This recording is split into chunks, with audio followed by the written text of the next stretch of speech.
नेता प्रतिपक्ष राहुल गांधी आज सदन में फुल फॉर्म में दिखाई दिए। वहीं दूसरी तरफ प्रधानमंत्री नरेंद्र मोदी फुल प्रेशर में नजर आए। प्रेशर था नीतीश नायडू का, जो कि बजट के ऐलानों में भी साफ दिखाई दिया। नीतीश कुमार को 59,000 करोड़ रुपए, वहीं चंद्रबाबू नायडू के लिए 15,000 करोड़ रुपए की सौगात दी गई। अब ये पूरा बजट राहुल गांधी ने सदन में चुपचाप सुना और तो और कोई रिएक्शन भी नहीं दिया। आप तस्वीरें देख सकते हैं कि जब सदन से बाहर आते हैं राहुल गांधी तो पत्रकार सवाल करते हैं, रिएक्शन मांगते हैं, लेकिन राहुल गांधी नहीं बोलते और चुपचाप वहां से चले जाते हैं। मगर यहाँ पर गौर करने वाली बात यह है कि राहुल गांधी चुप रहने वालों में से नहीं बल्कि बोलने वालों में से हैं। राहुल गांधी ने तुरंत एक ट्वीट किया और ये ट्वीट देखते ही देखते सोशल मीडिया पर वायरल हो गया। राहुल गांधी ने अंग्रेजी में लिखा, मैं आपको हिंदी में बताती हूँ। देखिए इसमें लिखा है कि ये कुर्सी बचाओ बजट है। अपने सहयोगियों को केंद्र सरकार ने बजट से खुश किया है। कांग्रेस के घोषणा पत्र को कॉपी पेस्ट कर बजट बनाया गया है। तो राहुल गांधी ने जैसे ही कहा कि ये कुर्सी बचाओ बजट है, तब से कुर्सी बचाओ बजट सोशल मीडिया पर ट्रेंड कर रहा है।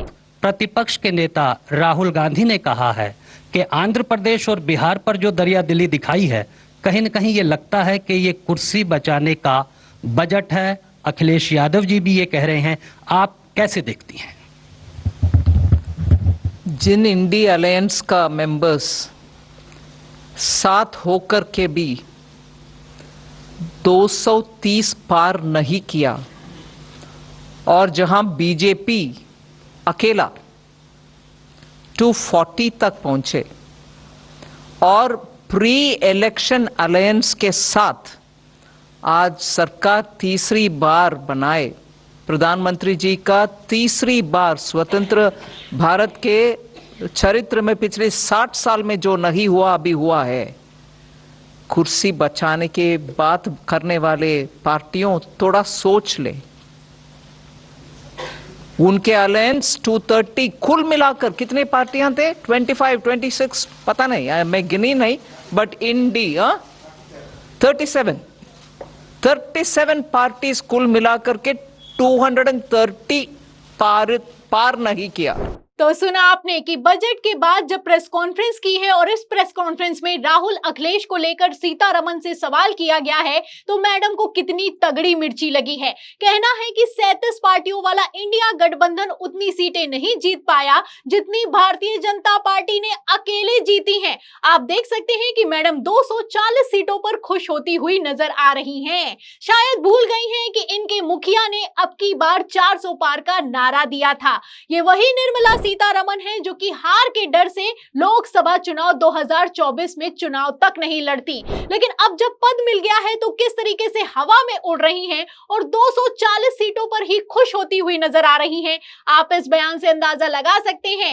मैडम का कहना है कि हमें तो ज्यादा सीटें मिली है, हमने सरकार बनाई है, इसलिए जो इंडिया गठबंधन के नेता हैं उन्हें कुर्सी बचाने की तो बात करनी ही नहीं चाहिए। यहां पर मैं गारंटी से कह सकती हूं कि अगर निर्मला सीतारमण ने भी स्मृति ईरानी की तरह चुनाव लड़ा होता तो ये हारती, वो भी स्मृति ईरानी से बुरा हारती, और रिपोर्ट में भी यही निकलकर सामने आया था। इसलिए निर्मला सीतारमण ने इस बार का चुनाव नहीं लड़ा। अब चुनाव नहीं लड़ा है, मंत्रालय मिल गया है तो हवा में उड़ रही हैं। फिलहाल इस हवा को खत्म करने का काम कांग्रेस की तेज तर्रार प्रवक्ता सुप्रिया श्रीनेत्र ने किया है। जैसे ही निर्मला सीतारमण ने राहुल गांधी पर बयान दिया है, सुप्रिया श्रीनेत्र ने तो धोकर रख दिया है। ये देखकर खुशी है कि वित्त मंत्री निर्मला सीतारमण ने कांग्रेस के न्याय पत्र को, कांग्रेस के चुनावी घोषणा पत्र को बड़ी तल्लीनता से और बड़े गौर से पढ़ा और उनका ये जो कुर्सी बचाओ बजट है, ये एक तरह से कॉपी पेस्ट हमारे जो प्रपोजल्स थे उस घोषणा पत्र में, ऐसा प्रतीत होता है। उसमें से एम्प्लॉयमेंट लिंक्ड इंसेंटिव था, पहली नौकरी पक्की जो अप्रेंटिसशिप स्कीम प्रोग्राम था जिसको इंटर्नशिप प्रोग्राम के तौर पे प्रस्तुत किया गया है, एंजल टैक्स का जो स्टार्टअप से अबॉलिशन की बात हमने अपने घोषणा पत्र में, न्याय पत्र में कही थी, ये सारी बातें वहां से उठाई गई हैं। हमारी आशा और विश्वास है कि आने वाले दिनों में वो हमारे घोषणा पत्र की और भी अच्छी चीजों को उठाएंगी और इस देश को उसका लाभ पहुंचेगा। तो सुना आपने कि कांग्रेस प्रवक्ता सुप्रिया श्रीनेत्र ने भी लाइव प्रेस कॉन्फ्रेंस में निर्मला सीतारमण को धोकर रख दिया है। सुप्रिया श्रीनेत्र का कहना है कि ये कुर्सी बचाओ बजट है, पहली बात, और दूसरा इसमें कांग्रेस के मैनिफेस्टो को कॉपी पेस्ट किया गया है, हमारी कई योजनाओं को कॉपी पेस्ट किया गया है। अच्छी बात है कि आपने हमारा मैनिफेस्टो तल्लीनता से पढ़ा है और हम उम्मीद करते हैं कि आप हमारी कई योजनाओं को आगे भी लागू करेंगे। और अब तो खबरें भी निकलकर सामने आई है कि किस तरीके से भारतीय जनता पार्टी ने कांग्रेस के मैनिफेस्टो को कॉपी किया है। देखिए खबर आज तक की, इसमें लिखा भी हुआ है कि लोकसभा चुनाव में हार की टीस या कांग्रेस मैनिफेस्टो की छाप, बजट को इन खास बातों को समझिए। तो आप देख सकते हैं कि कांग्रेस के मैनिफेस्टो की छाप दिखाई दे रही है। कांग्रेस की मैनिफेस्टो की स्कीम को कॉपी किया गया है और कॉपी करने के बाद भी आप देख सकते हैं कि ये बजट उतना कमाल नहीं दिखा पाया जितना कि होना चाहिए था। जैसे ही बजट निकलकर सामने आया है, मार्केट गिर गया है। खबर देखिए न्यूज़ 24 की, इसमें लिखा भी हुआ है कि शेयर बाजार में कोहराम, सेंसेक्स 1200 अंक टूटा, निवेशकों के डूबे 10 लाख करोड़ रुपए। अगर बजट पर निवेशकों को भरोसा होता है तो मार्केट उठता है, लेकिन मार्केट तो धड़ाम हो गया है। आप इस खबर से अंदाजा लगा सकते हैं कि ये बजट कितना खराब है और कितना बेकार है। और जहां तक रही नीतीश कुमार और चंद्रबाबू की नायडू की बात, आपको बता दें कि इन दोनों की तस्वीरें वायरल हो रही हैं और इसमें लिखा हुआ है कि कुर्सी बचाओ बजट, खोखले वादों का झुंझुना पकड़ा दिया गया है। नीतीश और नायडू को बेवकूफ बनाया गया है।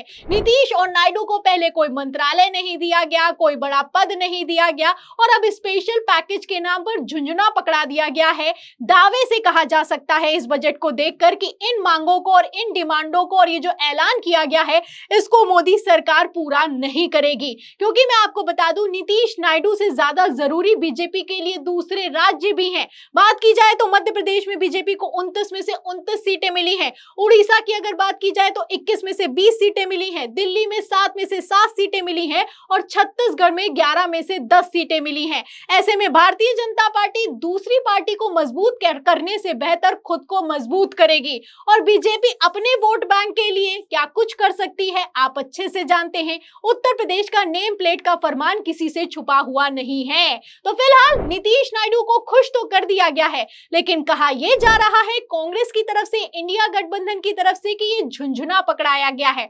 अब ये देखना दिलचस्प होगा कि नीतीश नायडू ये झुंझुना कितने दिनों तक बजाते हैं। तो इस बजट पर, राहुल के एक्शन पर, निर्मला सीतारमण के रिएक्शन पर आपकी क्या राय है हमें कमेंट बॉक्स में जरूर लिखें। वीडियो को ज्यादा से ज्यादा शेयर करें, सब्सक्राइब बटन दबाएं, हमारे चैनल को लाइक करें, सब्सक्राइब करें, ज्वाइन करें। फिर मिलती हूं अगली खबर के साथ, तब तक के लिए धन्यवाद।